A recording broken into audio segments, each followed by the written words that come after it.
Like, Hello everyone in Korea. I am so excited for you to see Quiet Place Part 2. I can't wait. When you were making the first film, did you always know that there would be a sequel? Weirdly, the studio had asked me to do a sequel and I said, I'm not your guy. And I think John, for a long time, was really resistant to a sequel. And we were in Hawaii. I was filming in Hawaii. It's funny because Hawaii makes it sound super romantic, but the true story, I don't know if she told you the true story or not. And all of a sudden, he just goes, I have an idea. And I thought, if I could do this little idea, I would love to do a sequel, and that idea was to make Millie the lead character of the franchise, and that this idea of growing up, that was really thrilling to me to be able to... Moving on to Emily. She said, I'm so glad you're gonna do a sequel. I probably won't be in the sequel, so let me know what your idea is. And I told her the pitch, and at the end of the pitch, I pitched her the whole idea of Millie going out into the world and this idea of community, and she... And it was just an undeniable idea. She immediately said, okay, I'm definitely doing the movie. So how big is my part? And let's make that part bigger. And I thought, well, that's not really the deal, but we'll work on it. But no, she was really excited about the pitch because I think it... And that was how it began. Personally, what is your favorite scene from the movie? Yeah, I love the opening. The opening, the most cinematic and ambitious part of the film. With that car sequence, with the bus careening towards her, Oh and my like God. that was so exciting to shoot it. Creature hits the car in front of her, a bus is coming at her. That bus is actually coming at her at 40 miles an hour for real. It's like it was all very real and very frightening. It almost ruined our marriage because I was terrified about putting my wife into such a scary situation. Because it was all shot in one shot, and John always envisioned it that way. He said, I don't want to cut away.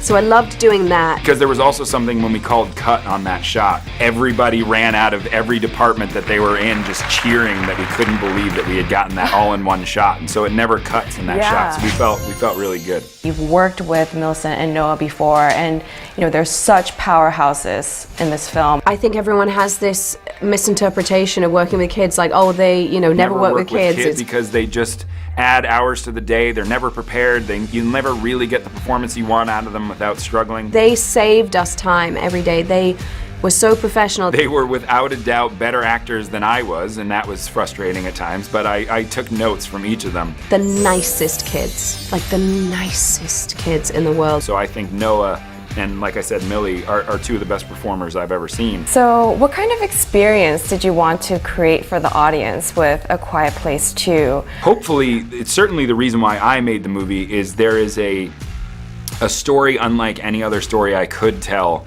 in this movie. And I also think, not to compare the two, but after coming out of what we've all just been experiencing over the past year and a half now, it is, there are correlations probably between the film and in real life in very bizarre ways. And I think that especially coming out of COVID for everybody, we've been living in a sort of post-apocalyptic sense, our own insular little bubbles. But I know that for friends of mine who have seen it recently, wow, it strikes a chord with you now, like big time. But more than that, I think that I can't tell a movie that's not hopeful, that doesn't have a chance of hope at the end of the movie. I think you kind of make discoveries about the human spirit and the resilience of the human spirit. Thank you for your great questions, and it's been a pleasure. It's nice to just interact with people. Thank you so much.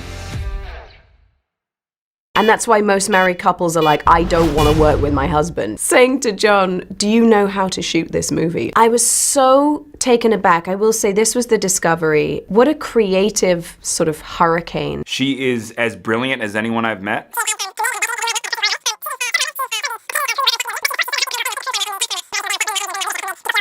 Well, she pays me a lot of money to say it, so I have to abide by her contract. Got it, okay. We'll make a note of that. Yeah, exactly.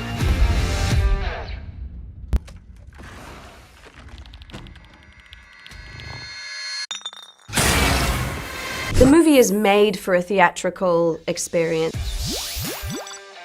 And mostly due to the sound experience that you can have. Clearly our movie is reliant on sound, both from the creature standpoint and the human standpoint. Guys, it's not a silent movie, it's a sound movie.